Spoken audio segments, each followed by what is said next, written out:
So in this video, I'm gonna list 10 things that will have you harden your heart against God. What I mean by that is not to trust Him anymore, not to have faith in Him no more, not to read your scriptures no more. Basically, have no hope.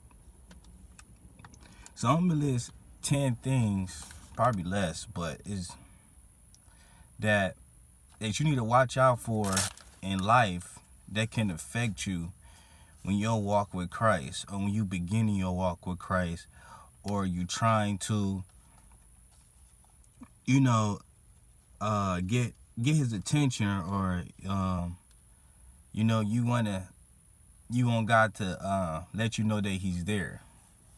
So watch out for these things, and these things can affect people that's not believers. They're just thinking about God, or they trying to get persuaded, or they're not sure what they want to follow Christ or not. And these things could draw you further back. But let's get started. The first one I have in here is a really big one. Loss of a loved one.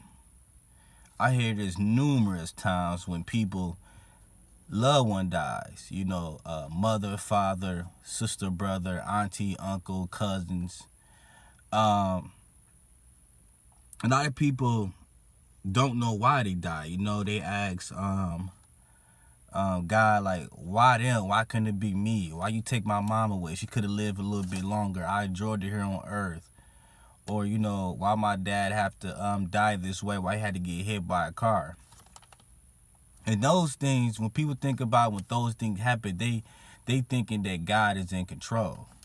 And God is control of everything, but also men have their own free will. If you want to jump in front of a car, if you want to eat massive amount of junk food and get diabetes, a lot of stuff is on people's fault.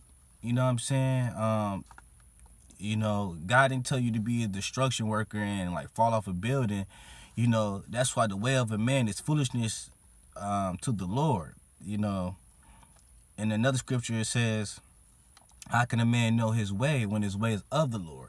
So when you go your own way, basically doing what you want to do, figuring out what you want to do in life, like, hey, I'm going to go for that, and not letting God direct your path, and you end up becoming something what God don't want you to be. You know what I'm saying? And you end up having a hard time maybe in the future, if you be saved, to spread the word or spread the ministry, build a ministry, because you're so busy working. You have a job where you have to be there 5-6 days a week. You tired, you know what I'm saying? Now you done built up, you done went your whole way. Now you done looked at your life like, man, I should have let God direct my path. Now look at me, I'm losing my wife. I can't spend much time with my kids, and so forth and so forth. So be careful what you get into, because it might come back to haunt you. But that's one of the big ones. People always say, even I have people pretend that, that they're they happy that God and let them rest in peace. They hope that they do, but they're not sure. But and they confused about what's going on, and at the same time they had this big hatred towards God, because they don't know why God took them away, why they had to die and stuff. Then a lot of the stuff had to deal with natural causes. What I mean by natural causes is the causes you cause yourself.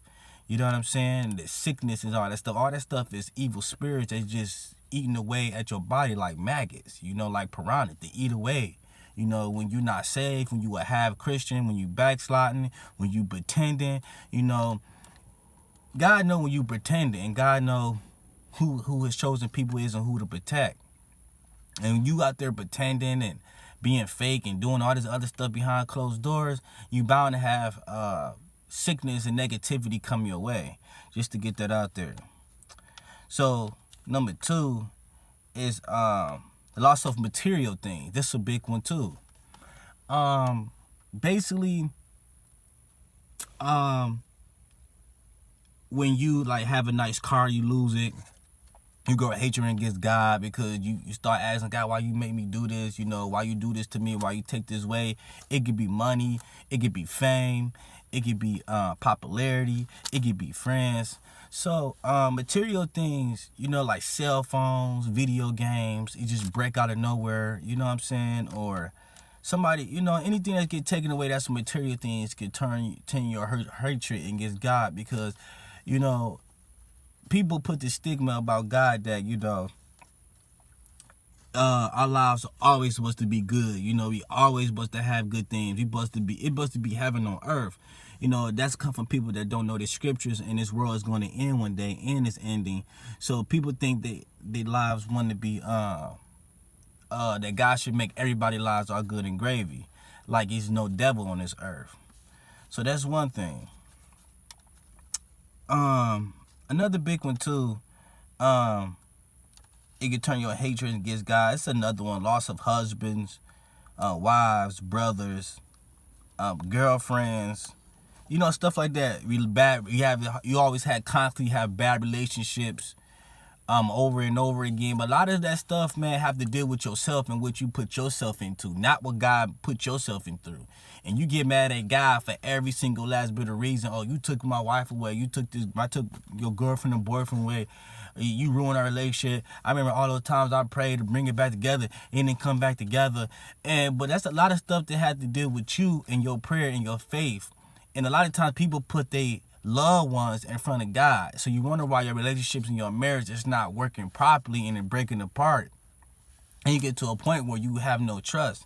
And then another thing too is trust. When you lose trust in man and trust in people in society, you know what I'm saying? Basically what I'm saying, aka heartless. Like you don't have no care for, no joy, no love for other people. It's always selfishness about yourself.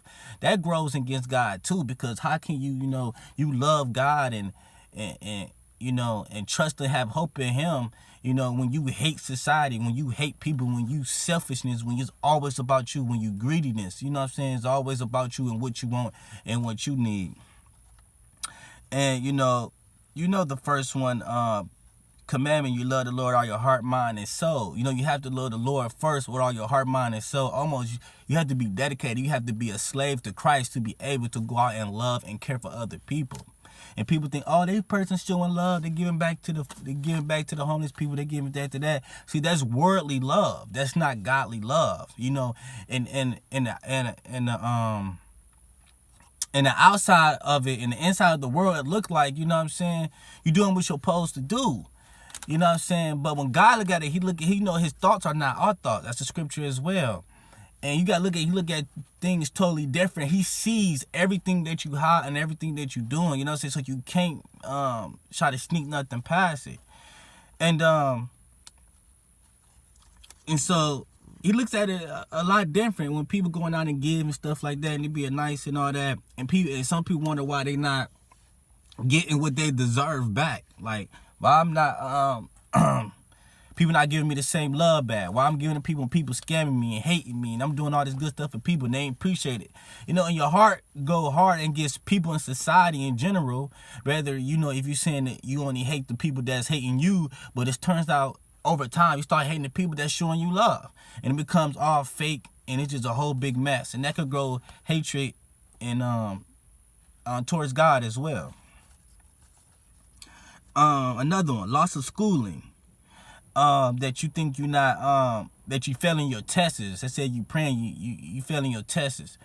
You're not getting good grades. You don't know what's going on. You don't know why you here. You know what I'm saying? When you count on God, like, this may be a long video, so bear with me. But when I was in school, I didn't know what I went to school for. I thought I was ready, but I went there for another reason than what I thought I was going. I thought I was going to get my education, but I ended up having another reason why I went to school. A lot of people think they're going to school and think that they're going to school to get an education, but it may be a whole different other thing where you may need something in your life or something may go a different way. So I'm not going to get in detail about that, but yeah, schooling also. That could go with jealousy. Another one I put jealousy, that somebody's smarter than you, someone has more money than you, somebody have more style than you, somebody that's look better than you. And that could grow hatred against God, because somebody that's not attractive It may be like, oh God, why you made me so ugly? Why you made me have big lips? Why you have me big eyes? Why you made me have nappy hair? Why can't I be mixed? Why can't I be white? You know what I'm saying? Why can't I have style like this person? Why can't I dress like this? Why my body structured this way? Why I'm fat? Why I'm chunky? Why I'm too thick? And a lot of that stuff has to do with yourself. You know, how you eat and how you work out. Are you lazy? You know what I'm saying? Are you exercising? You know, are you keeping yourself slim? Are you making yourself bigger? Are you making yourself thicker? And that stuff has to do with yourself. That's nothing that God have nothing to do with that, with your decision making in your life and what you want to wear or what you want to put on. So, but people go and hate you because they wish they look like somebody, they wish they could sing like somebody. But in this generation, even in my opinion, even people that's not attractive looking, that's ugly looking, always have a lot of pride. They always think they look good, they look sexy, and they really don't. Or they not humble. They licking their lips, they winking their eye. You know what I'm saying? They just full of I want to be pretty. I want to be cute. I want to be sexy. I want everybody to look at me and say, ooh, it gets shivers and stuff. You know, worldly lust, things of this world. You know, a lust could go also with it too. You know, when you lust and everything, you can't have it. You know, a certain type of woman, a certain type of man, a certain type of material thing like car, lusting. You know what I'm saying? And you hate God because you can't have those things. You can't get those things. You don't know what you can.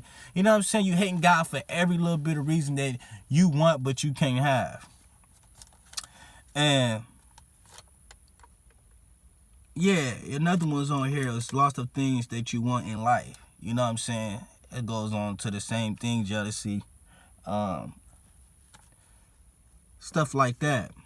So those are some I'm a partner in this video, the 10 reasons why things that make you hate God or have hate towards him, something like that. Yeah, those are the things you want to look out for when you're doing everyday life, because I know sometimes a lot of people sit there on TV and like, man, I wish I had a cooking show. I wish I had a clothing line. You know, I wish I could have this. You know, I wish I could make it big. And you have to be careful when you think like that, because a lot of times people will do anything to get somewhere because they always wanted it. And even if they have to go through the devil just to get it and portray people like they got it in a godly way, you know what I'm saying, just to confuse people, to have more people, you know, be lost and go down the wrong path. So be careful when you want things. You look at the things in the world. Be satisfied with what you have and what you need. You know what I'm saying? You got food, you know, you got money and stuff like that. I know a lot of us want finer things, but a lot of us can't have it. So we need to be content and be grateful for the things that we have in our lives, family members, wives, girlfriends, or whatever. Because a lot of that stuff can be gone in a day. I see it all the time. Be gone tomorrow. And then you really gonna be complaining then that you wish you had it back and stuff like that. Appreciate that you're driving, you had a car. I know people get used to living in a certain type of home or driving a certain type of car, but at least you're not one of those people that had to take buses and you know what I'm saying, gotta drive hoopties or broken down cars. If you have a nice car or a car in general, be appreciative of that. You know, because I experienced that with my car break down, and I was complaining, wish I know I had like a limo or Uber driving around over there everywhere I want, but I wanted to appreciate. I lost my appreciative that God allowed me to have a car to be able to drive where I want to drive, have money, and go where I want to go. So be careful with your words and what you say, because you just may get what you've been asking for, whether it's good or bad. You know, but at the end, you know, you don't want to go down the wrong way, and you have to face the consequence of the judgment and wrath of God, because you choose to want to live an amazing life, being a model, you know, being on TV or a comedian and stuff like that, when you lost your soul. Because in the meantime, the illusion feel like if everything's going good, you're not going to get in trouble, you know, God not picking with you.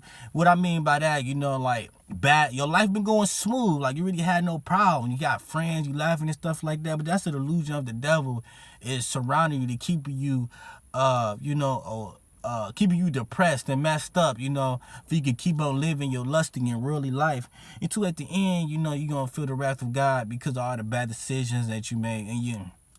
So you want to stay away from the world, stop your lusting, and stop hating off of people or what they have, and do what you got to do through Christ so you can get where you want to be. And when you get there, you will be thankful, and always keep praying to help God to make you humble and make you thankful, and always remember the things that he gave you and the things that you're doing that you're so blessed about. Because times where you totally forget that God gave you something, you know what I'm saying, till he take it away, you be like, man, I should never said that. Man, I should have been doing that. You know, God took it away from me now. And there's no guarantee. There's a lot of people in the Bible that have riches and got it taken away. You know what I'm saying? Because they're messed up and it made God mad and they took it away. So you got to be mindful of that. Keep scriptures everywhere. Keep a reminder, you know, on your shirt, on your car, you know, places that you go to keep you reminder of how thankful and blessed that you are. Because, yeah, the devil do throw you off and give you twists and turns, you know, and have you go a different way and have you forget what the Lord really done for you. But, yeah, so I'm going to end this video. Thank you guys for watching. Until then, you see me next video.